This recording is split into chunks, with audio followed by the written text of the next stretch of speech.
6 illusions de l'ego, pourquoi souffrons-nous? Extrait de l'Alagadupama Sutta, le sutra de la similitude du serpent incluant la parabole du radeau. La parabole du radeau. Dans un enseignement précédent, le Bouddha avait expliqué au moine Narita le « danger des désirs ». Puis, s'adressant à l'assemblée, il poursuivit par cette histoire. Il y a bien longtemps, un homme marchait sur un sentier de montagne isolé lorsqu'il arriva au bord d'une rivière tumultueuse. La rive où il se trouvait était dangereuse, couverte d'épines et peuplée de bêtes sauvages, l'autre rive, en revanche, était sûre et verdoyante. Aucun bateau ni pont ne permettait de traverser. Que faire? Après réflexion, il rassembla de l'herbe, des branches et du bois pour fabriquer un radeau.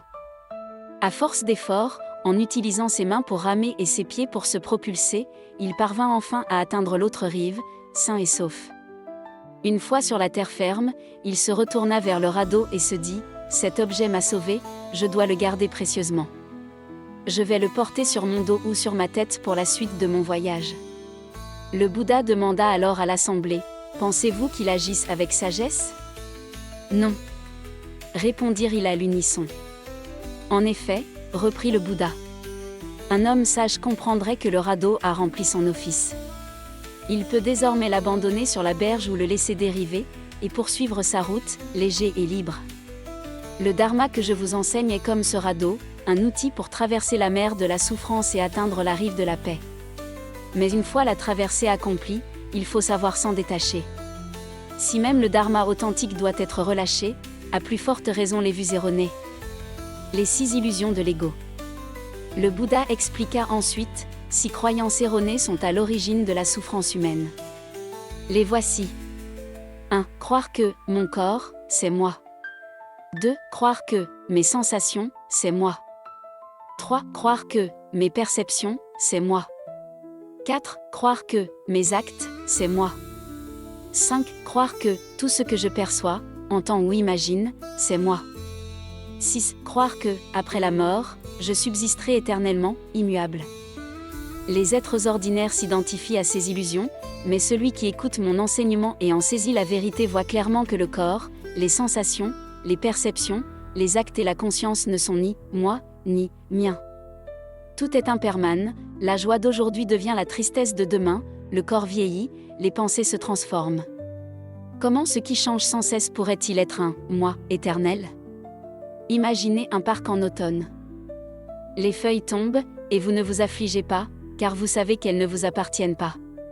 De même, si vous comprenez que les 5 agrégats, forme, sensation, perception, formation mentale, conscience, ne sont pas vous, leurs changements ne provoqueront en vous ni anxiété, ni colère, ni chagrin.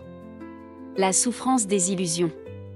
Un moine s'interrogea, « Bouddha, existe-t-il vraiment des gens qui souffrent pour ce qui n'existe pas ?» Oui, répondit le Bouddha. Par exemple, celui qui pleure en disant « Cela aurait dû m'appartenir » souffre pour une possession illusoire. De même, celui qui s'attache à l'idée d'un « moi » éternel après la mort, et qui, entendant mon enseignement sur la libération, s'écrie « Tout sera anéanti » souffre pour un « moi » qui n'a jamais existé. En revanche, celui qui comprend le non-soi n'a pas peur de ces paroles, il s'en réjouit. Avez-vous jamais vu, dans ce monde, une chose éternelle et immuable?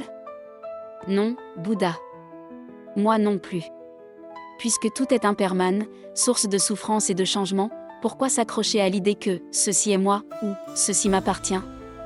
Observez avec sagesse, passé, présent ou futur, intérieur ou extérieur, noble ou vulgaire, proche ou lointain, tout ce qui relève de la forme, de la sensation, de la perception, des formations mentales ou de la conscience doit être considéré ainsi, ceci n'est pas moi, ceci ne m'appartient pas, ceci n'est pas mon essence. Quand le disciple voit la réalité ainsi, il se détache des 5 agrégats. Ce détachement élimine le désir, et l'absence de désir mène à la libération. Alors surgit la connaissance, elle, ignorance et les afflictions sont tranchées. Libéré du cycle des renaissances, j'ai atteint le nirvana, la paix ultime. Une clarification nécessaire. Certains non-bouddhistes accusèrent le Bouddha de prêcher le nihilisme, affirmant qu'il enseigne l'anéantissement de l'être. Il rétorqua, « Je n'enseigne pas l'anéantissement, mais la fin de la souffrance par la compréhension de la vérité. » Qu'on m'insulte ou qu'on me vénère, mon cœur reste inchangé. Les insultes ne suscitent pas ma colère, les louanges ne m'enorgueillissent pas. Je sais que ces actes naissent de la compréhension ou de l'ignorance du dharma. Agissez de même, ne vous enflammez pas pour les éloges, ne vous irritez pas des critiques. Les 5 agrégats ne vous appartiennent pas. Détachez-vous-en, et vous trouverez une paix durable. Prenez l'exemple de ce bois de Jeta, si quelqu'un y brûlait des herbes ou des feuilles, penseriez-vous, on me vole ? Non, Bouddha, car nous savons que cela n'est ni nous, ni nôtre. Il en va de même pour les 5 agrégats. Se détacher d'eux, c'est accéder à la vraie liberté. Mon enseignement est clair, son but est de briser les chaînes qui entravent les êtres. À ces mots, les moines, le cœur ouvert, reçurent l'enseignement avec joie et s'engagèrent à le mettre en pratique. Réflexion, le radeau et le GPS.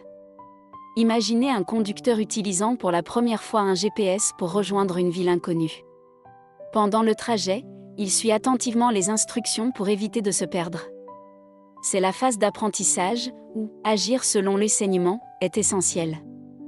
Mais une fois arrivé à destination, continuer à fixer l'écran, incapable de lâcher le GPS même après avoir coupé le moteur, transformerait l'outil en entrave. Utiliser le radeau pour traverser est nécessaire, mais une fois sur l'autre rive, il faut savoir le laisser partir avec gratitude et avancer d'un pas léger.